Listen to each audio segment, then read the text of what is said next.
I cook rice and miso soup. You need to start making a lot of fucking fish soup and stews.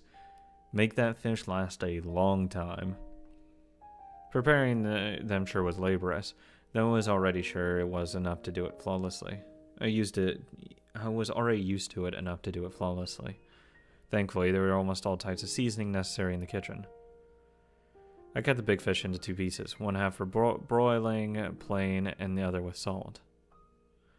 Since the smaller fish was mine, I merely sprinkled salt on it and broiled it as is. Though they weren't really great in shape, I managed to make them look appetizing.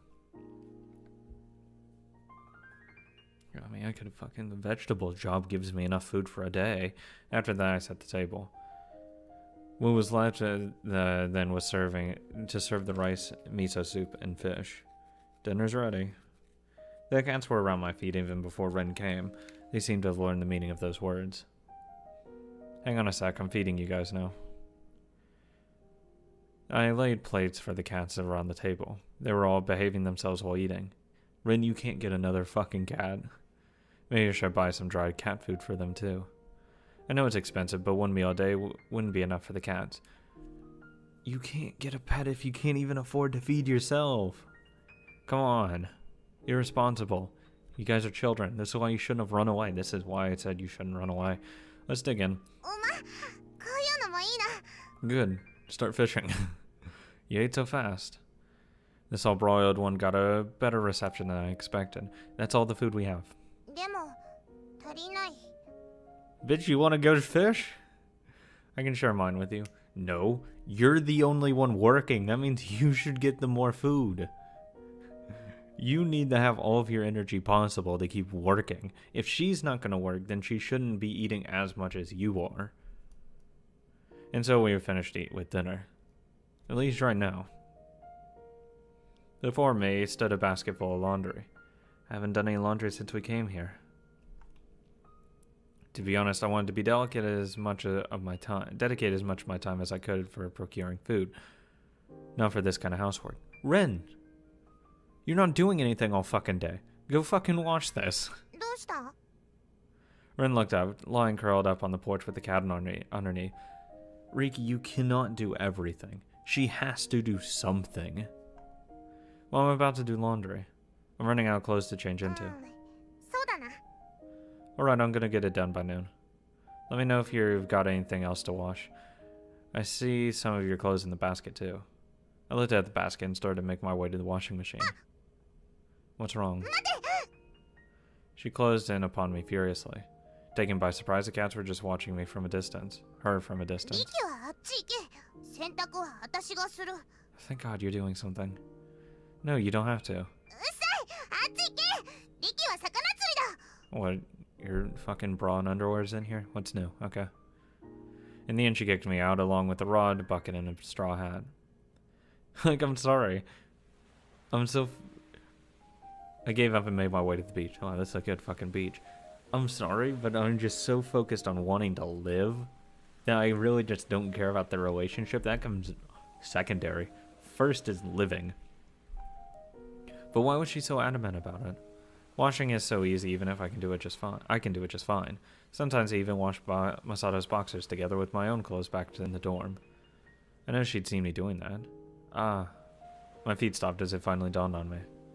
I get it, she didn't want me to wash her underwear. If that's really the only reason and not because you're doing everything. Pretty self-centered. I spent all day fishing in the shade of a tree. The result was 2 fish. Move areas. If you're not getting anything, move somewhere else. You get a fish, move down a little bit. You need to catch more than 2 fish. On the way back home, I came across an unmanned vegetable stall and bought some for 100 yen. What? Okay. I'm a fucking asshole. Sorry, unmanned. Whoops. Small voice in the back of my mind whispered that I could just take them, but that's a line I must not cross. Sorry. I'm hungry. I need food. I don't have money. Will you notice 1 or 2 things missing? Probably not. I mean, our meals were becoming increasingly poor. No shit, you don't have a real job. She's not doing anything. You both need to do something to get money to pay for food. We still had plenty of rice, but it was getting difficult to prepare any dishes. It was just a matter of time before we ate of the rice too. Get a job. Her. No matter how hard I tried to save money, there was always something essential to buy. Every time I purchased something, fear grew a little larger inside my mind. Also, there were days when I didn't buy any fish. When I was on a roll, I managed to catch around 10 of them in a day, though they might not all be edible. Fish didn't keep well. Even if cooked, they only stayed good for a few days at the longest. Freeze it. Besides that, anybody would get fed up with eating the same food every day. Tough shit. You go get the food if you don't want to eat it. Nevertheless, Rin never complained. Yeah, because she's not getting the food. She better not complain. If only I could work the way everybody else does. She can. She can work. She can go be a fucking cashier. But there were no jobs out there that I could probably hold. I visited that old lady to give her a hand only once after I fell on the ground. She was so worried about me that she wouldn't let me help her in the fields. I couldn't blame her. I would do the same if somebody with an illness offered me help. Yeah, gross. Ugh. Gradually, it became harder for me to tell what day of the week it was. TV was the only way to ascertain the date. Waking Ren up, making meals and fishing, every day was just a repetition of this. Everything looked peaceful and quiet on the surface. Yeah, you're killing yourself because you're doing all the fucking work. Ren and her cats were relaxing in the yard. I'd be furious. I'd be so fucking pissed if I was Ricky. I wouldn't actually even let it get to this point, though, to be honest. One day of her not doing anything with me getting all the food. Actually, no, the first day of not getting food would be the first day I'd tell her, you need to get some fucking food. This sight gave me relief. It allowed me to suppress my fear. Even though I'd already realized that I was just trying to put off the end of our fugitive lives by even the shortest moments. Wood? Ah, firewood. Time to go chop some. And she said there is a little left in the backyard. It's just enough for one to take a bath. We can get that in the morning. You take a bath, and I'll get up in the morning and go get some wood. Rough wood gives off a lot of smoke and it doesn't burn well. No. That's not possible in this season. You can take a bath. At least we still have enough for one person. Share it. I'll have to figure out how to get more. And I believe that general store sold firewood too. You have a forest. I remember seeing some stacked under the eave. But how much could it cost? A lot.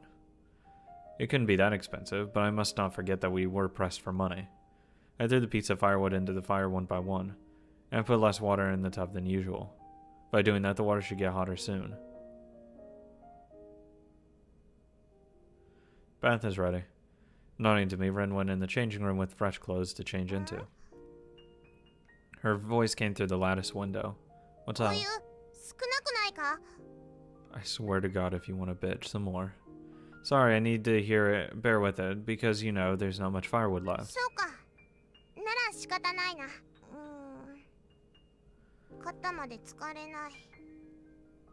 Oh, do you want me to hate her? Does this game want me to hate her? The longer you spend in there, the hotter you'll get. After that, she fell silent with only the occasional splashing sound carrying out. Then her voice again. Now what? Yeah, after you. Right?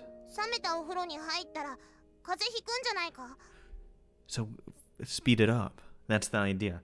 If there's not a lot of hot water, you do a quick bath, quick rinse, get out, so he can't. Oh, whatever. Or just share it. I'd say share it. I don't think so, since it's already hot out there. Hot out here. Though truly, it often got rather cold in the morning. Well, it doesn't matter even if I miss a bath for just one day. That's fun. She threw out the impossible, as though it was the greatest idea ever. Ren, you don't mind me seeing you naked? Cool. Right. リキが風邪をひくのも嫌だ。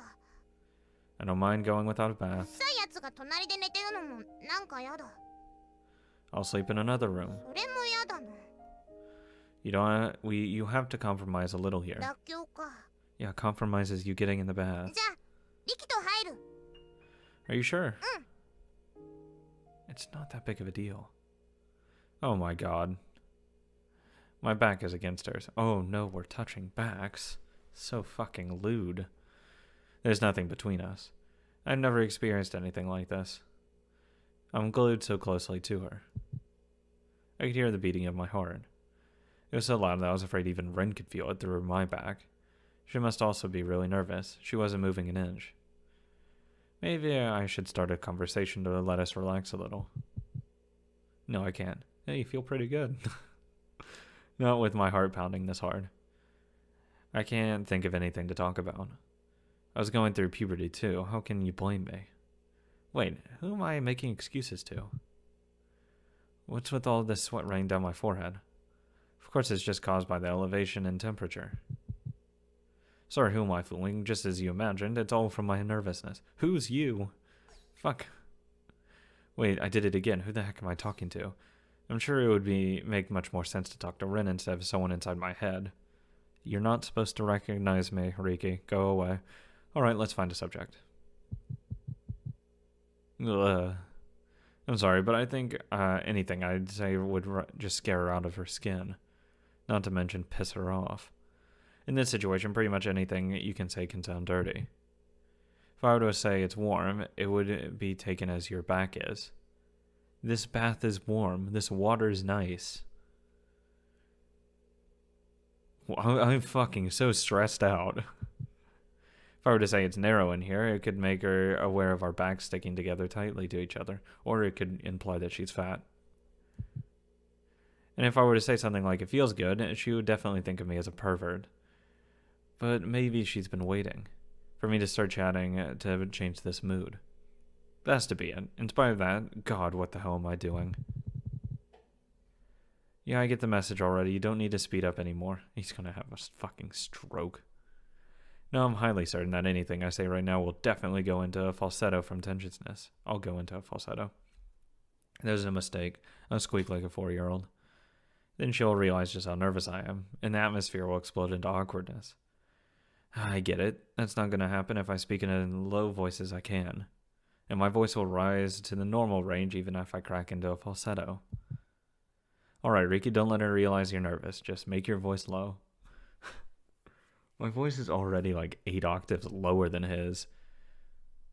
Whoa. Jesus Christ, I didn't go into a falsetto at all. I just sounded like I was in my death throes. Well, if I had to put it into words, it was a sort of exclamation from my soul. Of course, that's because you and I are... Crap, I was just about to drop a verbal bombshell. Well, I mean...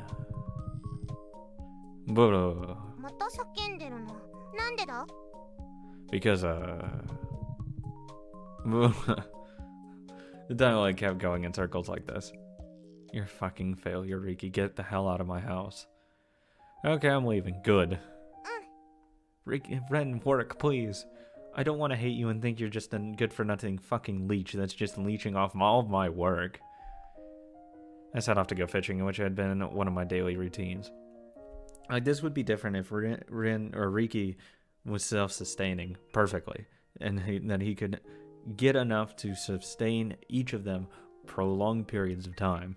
But he's not. He's barely making enough to live a day forward. That is, I mean, yeah, you can go without food for a while, but you can't constantly compound that. You need to be able to get enough food for 1 point something days. It can't just be 1-to-1 days, because what if something happens one bad day and then you're fucked? Then you're behind. So you need to be positive growth in food. I seem to have gotten the knack. The number of fish I caught daily had been steady lately.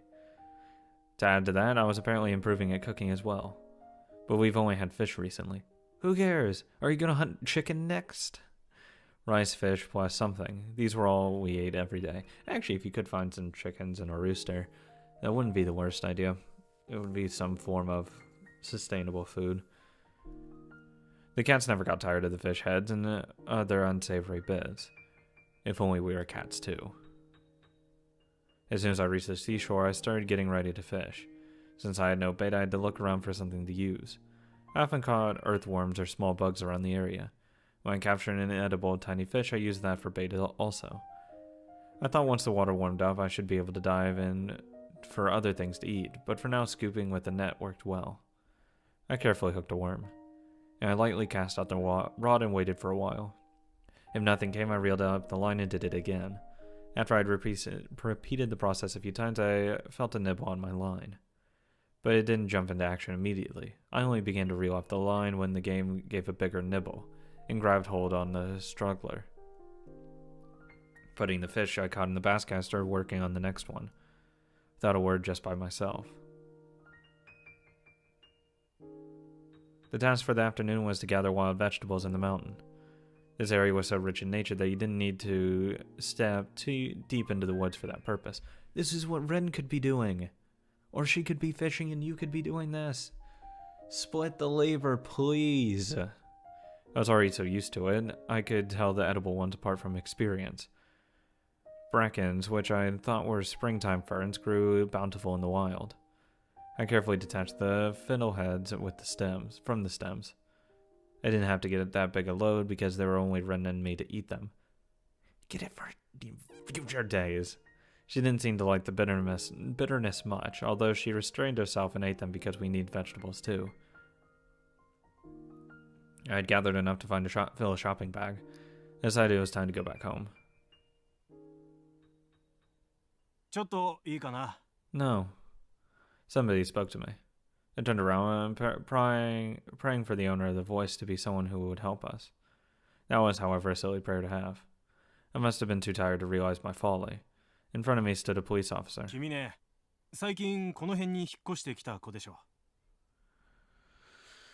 I'm living at my grandfather's house, yes. Son of a bitch. This is why you don't trust old women. No, I'm fine. Well, そう身構えなくていい。田舎だから新入りさんは珍しくてね。ところで、名前と住んでる場所教えてくれないかな。 Give a fake name. Give a fake name. This is not good. I backed away from it slowly. I swear to God, if you run away, that's even worse than giving a fake name. Which you shouldn't really give a fake name to a police officer. You're fucked if you do, and they find out. You do not run. You idiot. And took off running. Why? Why? This is unnecessary. I jumped over the ditch on the side of the road so that the police officer had to get off his bicycle. And then I resumed running, stomaching the pain that shot from the bottom of my feet to my knees. Diving into bushes, I could finally manage to get clear of the officer. Well, can't wait until the police can start doing patrols around here looking for me. Even though I had only made a short run, I was horribly exhausted. And that made me realize how stressful being chased by someone could be. Someone. The police. Because of that detour, I found myself near the general store. So I decided to take a little rest on the bench in front of it. From this location, I could see far in every direction, spot the police officer if he came. Work at the general store. 2 men in work clothes came out of the store. I grew a shade paler as I heard the name.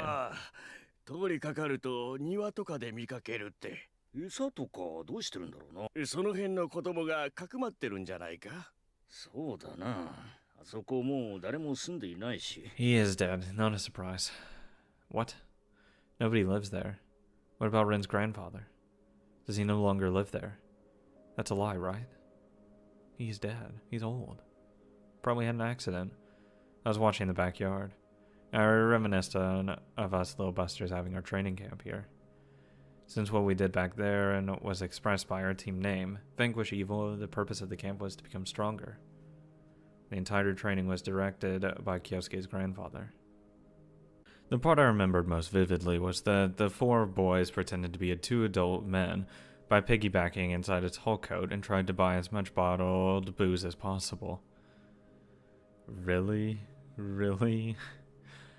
By lot, I got paired up with Kyosuke. Accordingly, the opposing team was formed by Masato and Kengo, both of whom had much better physiques. Rin was a spectator. It was predictable which team would win. However strong Kyosuke was, it was obvious that I would be a heavy drag for him. Despite that, we won. Needless to say, that was all thanks to Kyosuke. I still have no idea how he did it. But he kept stowing away one bottle after another inside the coat. That was what surprised the clerk more than the imbalance between my childish face and our combined height. I could not help but be suspect there might have been a 4-dimensional space inside the coat. The bottles weighed so much that Kyosuke staggered on his feet the entire way back. As soon as we got back, he threw out all of them and slumped down onto the ground. And then raised his chin and stared at Kengo and Masato proudly. Despite me dragging him behind, he gained a victory over the strongest pair. Nobody can beat Kyosuke. The result of the competition taught me that fact anew. He held out his hand toward me, to bask together in the glory of the victory. At that moment I seized his hand. I also seized the most dependable feeling in my life. But he's not with me anymore. There's only Ren, a few cats, and my powerless self here. All of a sudden, the sound of a doorbell rang throughout the house. That was the one thing we'd never heard since our arrival. Our hairs stood up in surprise, both the cat's and mine. Ren alone was straining with her ears. It's not. No. I held her back as she tried to stand up. As a result, I hugged her unintentionally. No, Ren, it's not him. Why would he ring his own doorbell? We can't go get the door. I don't know why we have the lights on if we're gonna do that. The bell kept ringing. Only the cats were crying, as if trying to let the visitor know where they were.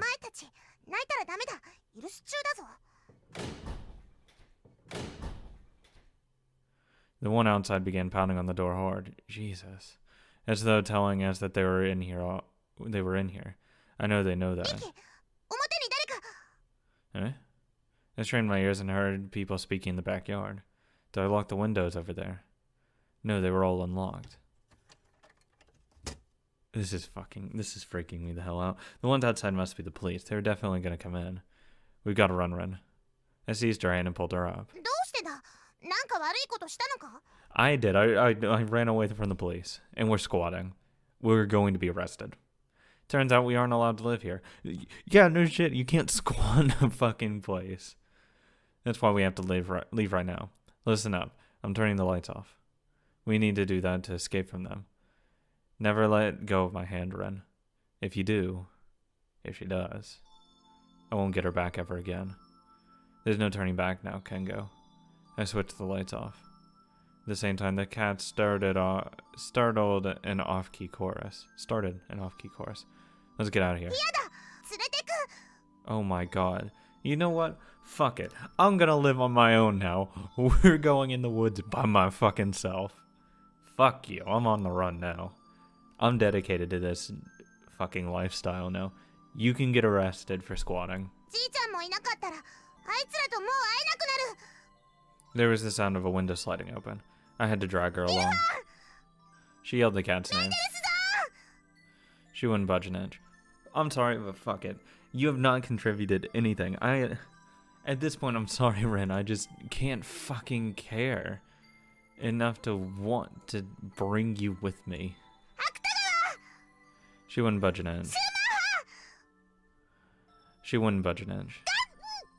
I covered her mouth with my hand. We have to go. If you bite me, bitch, you're staying.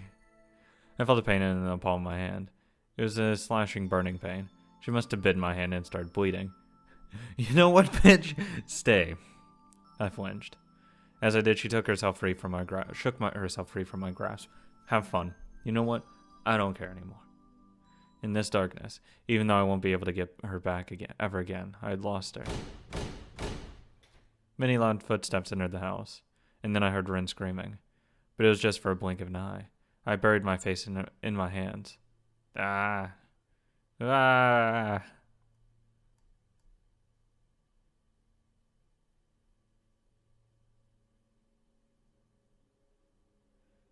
京都って何回目？行くのは初めてだけど。今時古臭くない？最近だと普通海外とかさ。 They're talking about the school trip. Even though it will be the greatest event for the entire class to open up to one another, Ren won't be there. Only she won't be there. I've lost her. I'm surprised you're allowed to go. You fucking ditched the school. How are you not, like suspended? Fucking expelled. It was all because of my weakness. I wish I'd been stronger. I wish I'd been strong enough to protect her. You can't run away. If I had, we would have had a great time on the trip. Not just the trip, but for the rest of our lives as well. But everything had been shut down. Living is, after all, losing. It was something I should have known since ages ago. I'd simply forgotten about it all along until now.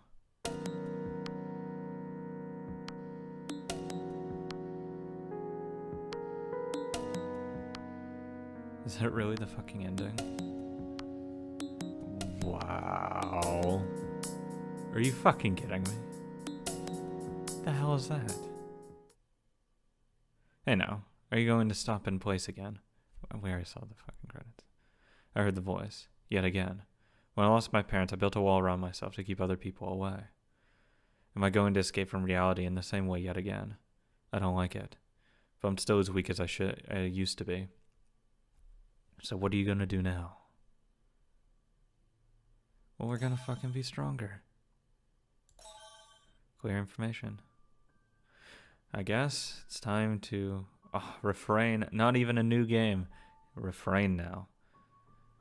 Boy, am I going to be confused at what the hell refrain means.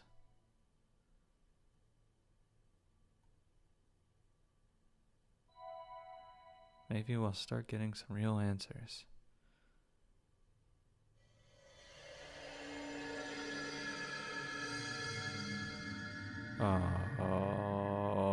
What is that? Fucking bus crash?